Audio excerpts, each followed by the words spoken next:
Hi there, and welcome back to another episode of Sitting in a Car. I'm Sarah Sproul, and I am here every week answering a parent's question about how to talk about sex, relationships, and consent. You and I are both in the business of raising confident and caring kids who respect themselves and the people around them, and at the same time managing our own awkwardness about this stuff. The question for this week is, girls dressing in very revealing clothing in mid-teens, maybe going to a disco. How to teach them about how that might be perceived. So I remember I wasn't yet 13, I would have been late 12 years old. And it was either a pair of shorts or a skirt. I can't quite remember, but it was just my everyday clothes. I wasn't going out in them or anything. And because I was well into puberty, I was developing all the round parts that some girls develop anyway during that time. And I very clearly remember the one day when my mum, just out of the blue, we weren't at home, we were somewhere out, I think, saying to me something about the shorts I was wearing and how, they weren't okay because they weren't covering everything that needed to be covered. And I remember feeling embarrassed and like I had done something wrong. So this question is very dear to my heart. This question about girls and what they wear. I mean, particularly this question right now is about going out to discos and how our girls might be perceived when they're going out in their going out wear. So let's break it down. The first thing to say is we live in a broken world. Our world is broken. The media shapes our concerns and our worries and our perceptions of our young people, particularly our teens. It's hard to find in the media supportive articles about teen behavior, things that say teens are doing a good job, teens have got it going on. You don't really see that. You see things to do with problems to do with the teenage years, and why adolescence is a difficult thing for kids to go through, and why parents should be afraid. Like, I was even out socially the other day and someone said, oh yeah, they had an 8-year-old and a 10-year-old, so the worst was yet in front of them, and I would like to sort of challenge that idea. First of all, the teenage years are not the worst years. They're just another stage of development for our kids. So that's the first thing. The second thing is that the media will portray instances of sexual assault. They will report on those things, and so it will be in the forefront of our mind. And when I say sexual assault, I mainly mean the sexual assault of women by men. There are other types of sexual assault as well. There is same-sex sexual assaults, men assaulting men, women assaulting women, but we don't hear about that very much. I'm editing this and realized I omitted to add that occasionally men do get sexually assaulted by women too, so I'm adding that here for completeness. So our minds are conditioned to think that mainly it's girls and women who are getting assaulted, and of course that is definitely the majority of cases.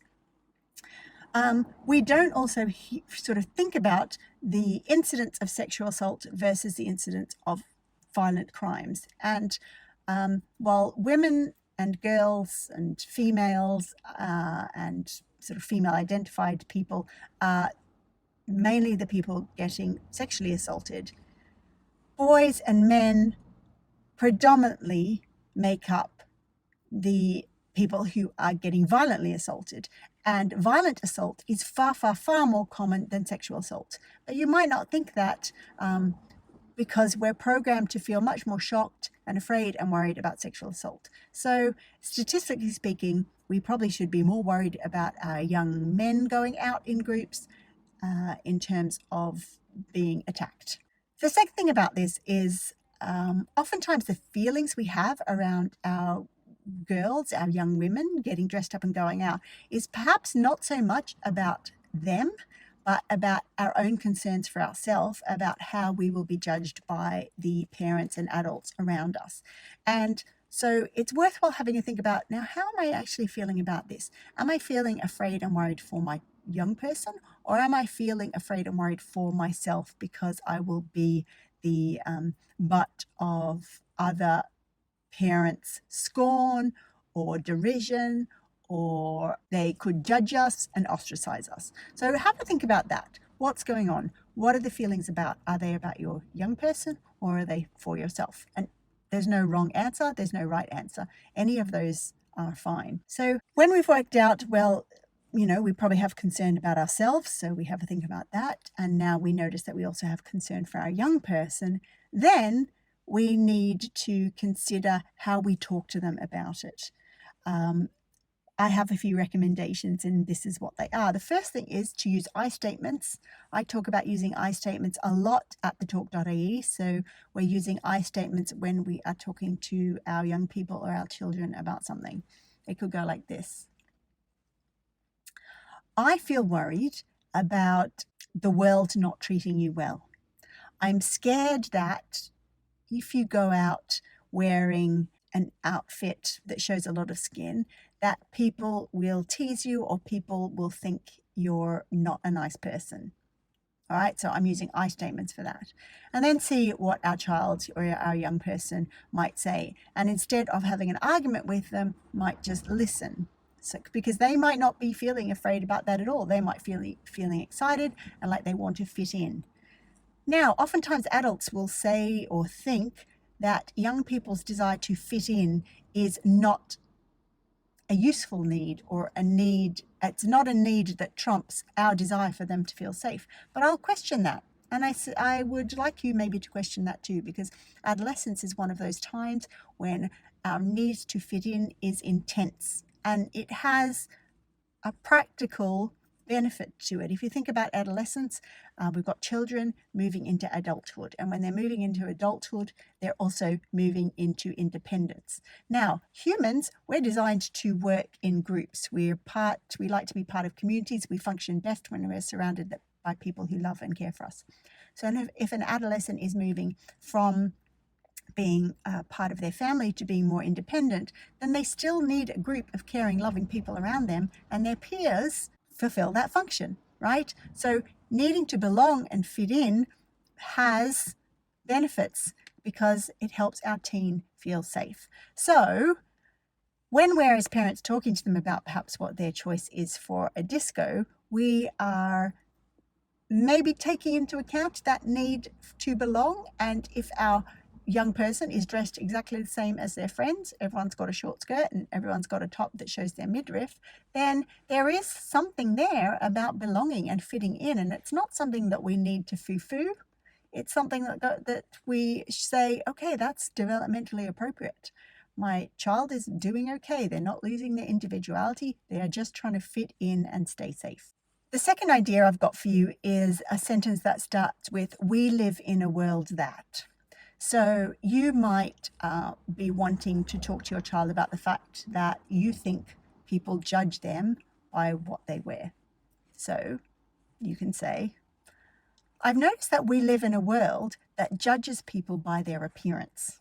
What do you know about that? Or you can ask them, have they noticed that? And they might say yes, they might say no, they might not say anything at all. They might just say, oh, mum, stop talking, you're so embarrassing. And that's okay. But what you're wanting to show them is the world out there has some ideas about what is okay. And oftentimes the world pressures us to do things we don't want to do. That doesn't mean that your kid is going to be able to stand up against what everyone else says and do something completely different. That may not happen. Not every young person has the ability to do that. And again, that is okay. Right? We're not trying to change ourselves or our young people to be something they're not.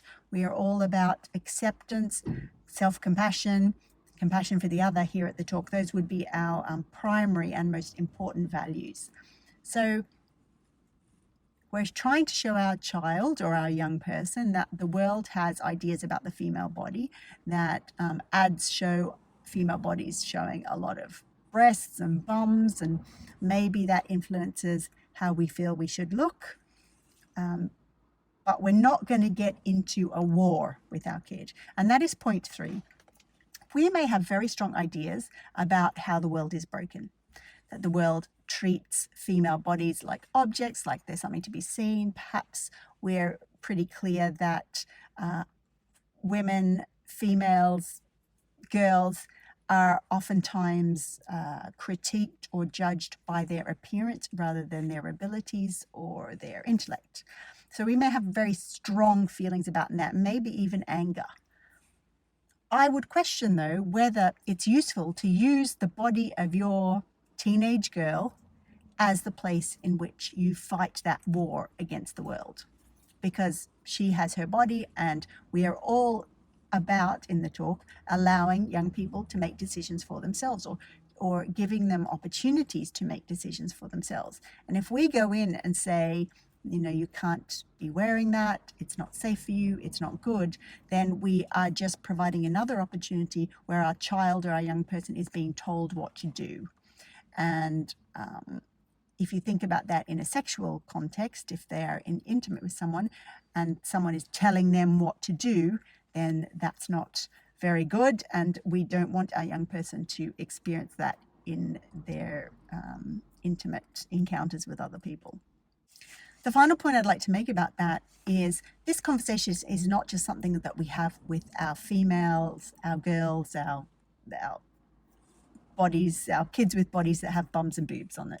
This is a conversation we have in the family completely, because if we're raising boys or young men, then we want them to be aware of this situation that's going on in the world too, how girls are sort of expected to show a lot of skin or their curves, and maybe the lads aren't so much, though I'm starting to notice that I'm watching Love Island at the moment at the time of recording. This is 2019, the summer of 2019, so we're watching Love Island, and I really noticed the men in that grooming and doing all the things to get ready for their evenings in the villa, as they say. So perhaps it might be worthwhile thinking that maybe this isn't now just pressure on girls, but our lads are certainly feeling pressure to show their bodies in particular ways.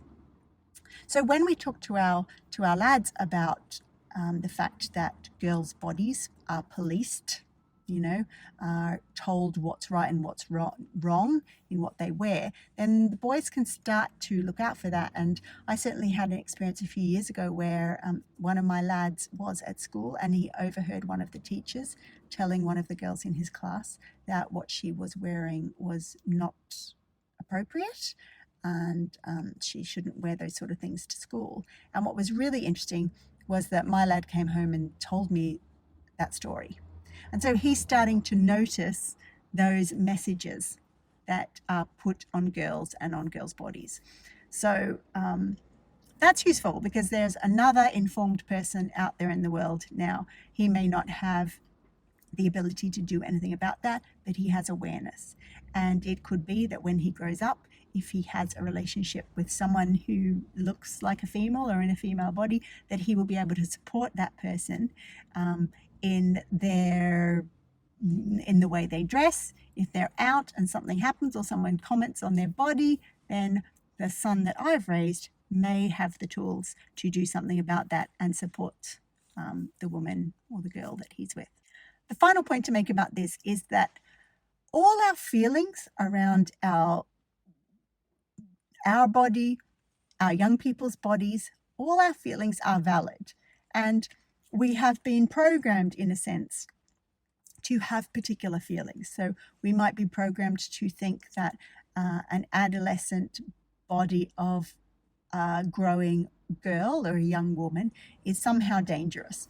And so it would be lovely to be able to be kind to ourselves about those feelings we have, and to be kind to other people about the feelings that they have. So if a parent comes up to you and is angry or upset perhaps about the way one of your children is dressed, could it be possible to be compassionate about how they are, and to be compassionate to ourselves about how we feel about all this? So that is the answer to the question, if I can find it. Girls dressing in very revealing clothing in mid-teens, maybe going to a disco. How to teach them about how that might be perceived. And that's sitting in a car for another week, where I've answered a question to help you manage your awkwardness and fear around talking about sex, relationships, and consent with your kids. Bye for now.